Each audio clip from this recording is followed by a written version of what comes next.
Assalamualaikum warahmatullahi wabarakatuh. Nama saya Muhammad Raffi Novakbar, NIM 4151801026, dan ini adalah untuk UAS, hasil dari makalah yang berjudul Rekomendasi Teknologi untuk Mengatasi Masalah Kemacetan Lalu Lintas. Dan ini saya akan menjelaskan intinya saja. Kami kami mengerjakan dengan kelompok yang bernama saya sendiri. Lalu ada William Jayamangala Putra, dan teman saya satu lagi, Juliano Evanda. Nah, abstraknya di sini adalah Jalan Permata Hijau di Jakarta Selatan merupakan jalan primer yang semakin pesat, pertumbuhan kendaraan bermotor yang sangat besar yang menimbulkan berbagai permasalahan, membuat ruang gerak semakin sempit, salah satunya yaitu beberapa ruas jalan yang berakibatkan pada kemacetan lalu lintas. Untuk menemukan penyebab kemacetan lalu lintas yang terjadi di Jalan Permata Hijau, dilakukan pengamatan langsung di lokasi kemacetan, sehingga memperoleh data arus kendaraan, waktu arus kendaraan terbesar, dan kecepatan perjalanan kendaraan baik pada kondisi normal dan macet. Dari hasil pengamatan, penyebab kemacetan lalu lintas yang terjadi adalah angkutan umum yang berhenti tidak sesuai aturan atau arahan, dan juga banyak sekali kendaraan roda dua yang tidak berhenti sesuai aturan. Lalu juga lalu lawan arus lalu lintas. Oleh karena itu, maka perlu dilakukan arahan rekomendasi upaya penanganan prioritas di jalan tersebut agar mengurangi permasalahan kemacetan lalu lintas dengan melalui pengelolaan lalu lintas agar mengurangi permasalahan kemacetan tersebut. Dan eh,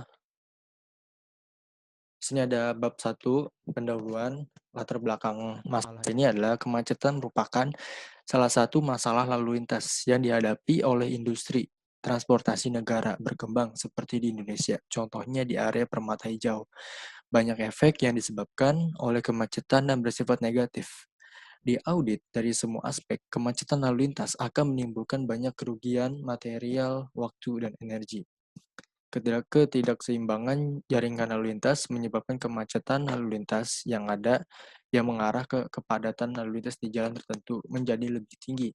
Demikian pola lalu lintas macet atau bahkan berhenti.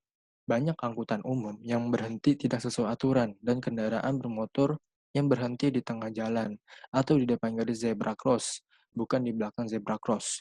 Salah satu jalan kota yang mengalami kemacetan lalu lintas adalah Jalan Permata Hijau yang diakibatkan banyaknya aktivitas pergerakan lalu lintas pada sektor pendidikan, perkantoran, dan permukiman.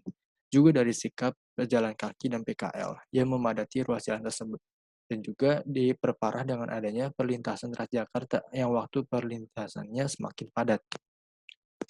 Dari pengamatan di lokasi, diketahui terjadi penurunan kinerja yang diindikasikan dengan berkurangnya kecepatan, kemacetan khususnya pada jam-jam sibuk.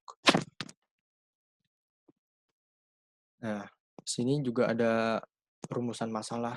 Nah, rumusan masalah ini berdasarkan uraian latar belakang di atas, maka rumusan masalah dari karya ilmiah ini adalah bagaimana rekomendasi teknologi untuk mengatasi masalah kemacetan lalu lintas. Nah, studi kasusnya Jalan Raya Kota Jakarta, Indonesia. Tujuan dan manfaat dari karya ilmiah ini yaitu untuk mengatur lalu lintas di Permata Hijau agar lebih baik dan lancar dengan menggunakan penelitian primer dan observasi. Dan kami dapat mengetahui banyak penyebab masalah dari kemacetan di area tersebut. Menggunakan penelitian ini, kami dapat menyelesaikan suatu permasalahan yang ada di area tersebut. Nah, sini ada manfaat karya ilmiah. Kami berharap agar proposal ini dapat bermanfaat bagi siapapun yang membacanya. Kami tahu bahwa di area lalu lintas Permata Hijau, macet akan angkot yang berhenti di tempat tidak seharusnya dan beberapa pengendara yang kurang memperhatikan lalu lintas. Dari hal tersebut sebagai masukan untuk pengendara lain untuk lebih mematuhi peraturan lalu lintas agar kemacetan di area lalu lintas Permata Hijau mereda. Nah, lalu sini ada metodologi. Bab 3. Tahapan metodologi. Data yang digunakan dalam penelitian ini, selain data primer yang diolah terdiri dari data sekunder, di mana data sekunder yang dipakai adalah berupa data-data jumlah penduduk sekeliling daerah permata hijau. Observasi dilakukan untuk mengetahui faktor dominan kemacetan lalu lintas di daerah permata hijau. Instrumen pada penelitian ini berupa kamera. Kamera berfungsi untuk dokumentasi, checklist lapangan untuk mengetahui faktor dominan yang menyebabkan kemacetan lalu lintas melalui observasi untuk memperoleh data volume lalu lintas. Karena itu menggunakan metode ini untuk melihat aktivitas pada jam-jam tertentu dan menggunakan list table untuk menentukan arus volume lalu lintas. Nah, di sini ada pengumpulan data yang isinya dalam selang waktu kita melihat yang melintas di titik pengamatan permata hijau untuk pengamatan volume kendaraan dan juga arus lalu lintas. Selanjutnya, sesuai dengan ketentuan faktor volume kendaraan, jumlah masing-masing kendaraan tersebut selanjutnya dibuat tabel arus lalu lintas. Perhitungan dilakukan secara terus-menerus untuk semua data kendaraan yang masuk pada keseluruhan jam pengamatan sehingga didapat susunan data volume kendaraan yang pada setiap interval waktunya dan melihat rata-rata kecepatan lalu lintas untuk setiap waktu. Tahap kerja lapangan dilakukan untuk menguji kebenaran hasil interpretasi dengan kondisi sebenarnya di lapangan serta mengumpulkan data.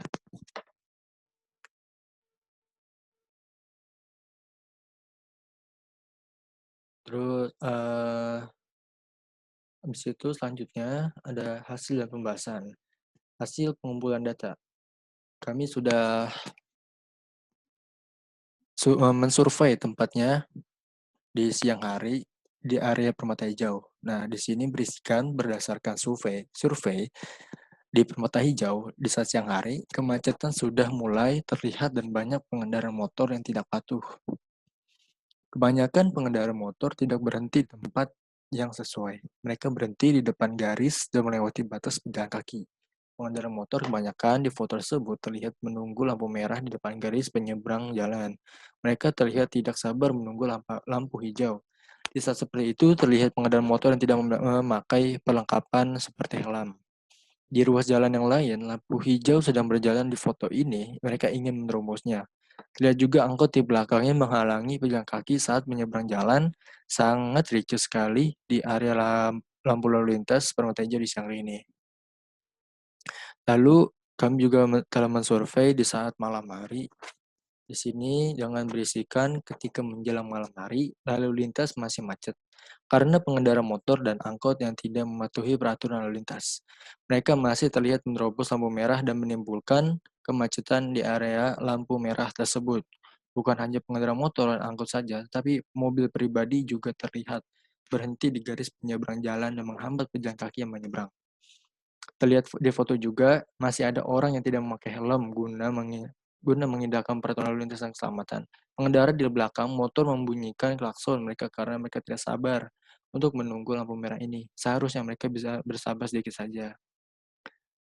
Memang di setiap ruas jalan Permata Hijau ini sangat macet sekali. Kurangnya kesadaran pengendara demi mematuhi lalu lintas dan keselamatan mereka sangat kecil sekali.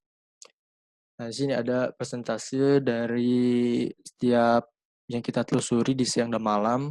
Di jam siang, tingkat kemacetannya yaitu 77,77% dan di malam hari 88,88%. Lalu ada analisis permasalahan. Ini adalah tingkat kemacetan lalu lintas untuk masing-masing jalan berbeda-beda pada jam puncak yang berbeda, baik saat hari libur maupun hari kerja. Tingkat kemacetan dibagi menjadi 4 berdasarkan ketentuan klasifikasi. Namun, hasil perhitungan dari tingkat pelayanan jalan hanya ditemukan 3 klasifikasi kemacetan, yaitu tinggi, rendah, dan sedang. Hasil perhitungan dan pemetaan kemacetan lalu lintas memiliki akurasi presentasi pada jam puncak siang dan sore pada hari kerja sebesar 77,77%. Akurasi saat hari libur pada jam puncak siang dan malam hari sebesar 88,88%. Pada persimpangan yang menggunakan alat pemberi isyarat lalu lintas, konflik antar arus lalu lintas dikendalikan dengan isyarat lampu. Konflik dapat dihilangkan dengan melepaskan hanya satu arah lalu lintas. tetapi akan mengakibatkan hambatan yang besar bagi arus-arus dari kaki persimpangan lainnya. Dan secara keseluruhan, mengakibatkan penggunaan persimpangan tidak efisien.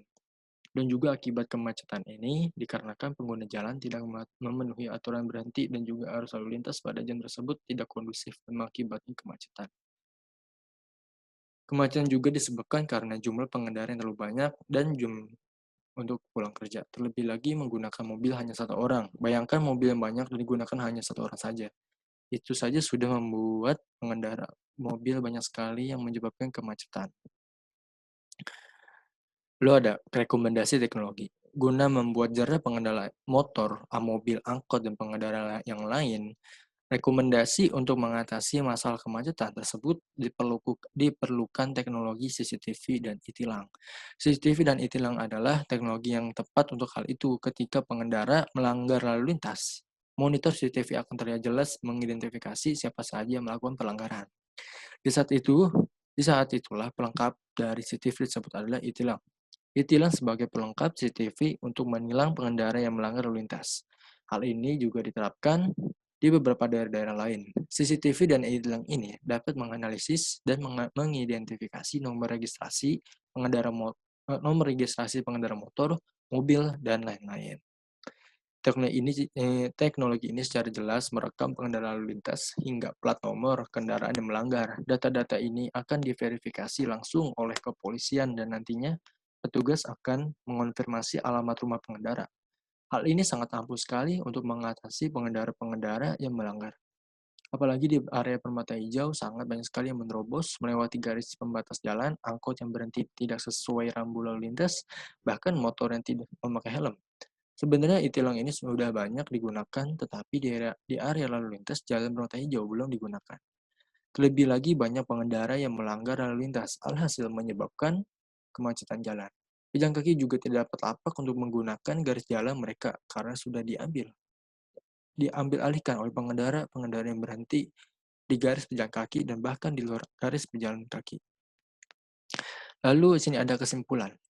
Nah, kesimpulan dari yang kami buat makalah ini adalah puncak kemacetan lalu lintas tinggi pada waktu sore dan malam saat pulang kerja terjadi. Apalagi arah pos pengumben yang begitu sangat macet. Kemacetan ini timbul dari terlalu banyaknya kendaraan yang melewati area tersebut dan juga disebabkan karena angkot yang menunggu atau mengetem yang terlalu lama. Dan pemotor yang selalu menyalip tidak tepat pada waktunya yang terjadi pengendara mobil akan berhenti menimbulkan pemberhentian beruntun. Seringkali kendaraan juga melewati jalur busway untuk menghindari kemacetan yang seharusnya tidak boleh dan hanya untuk busway saja. Eee, Terus ada apalagi lampu merah yang terlalu lama, banyak kendaraan yang menerobos lampu merah dan rebutan untuk belok. Sangat berbahaya sekali jika kita melihat pengendara seperti itu. Saran dari kami yaitu menaruh CCTV untuk memberikan efek jerah dan memberikan e-tilang. Yang kedua adalah tidak memberikan lampu merah yang terlalu lama. Yang ketiga, sebagian polisi diletakkan di area tersebut guna mengatur lalu lintas. Yang keempat, untuk mengemudi motor jangan menyalip sembarangan yang membuat mobil terhenti beruntun. Lalu yang kelima, angkot tidak boleh lama menunggu penumpang yang akan menyebabkan kemacetan. Dan yang terakhir, pengendara tidak menerobos lampu merah dan sabar untuk menunggu. Nah, di sini telah usai. Saya mengucapkan terima kasih. Wabillahi taufiq walhidayah. Wassalamualaikum warahmatullahi wabarakatuh.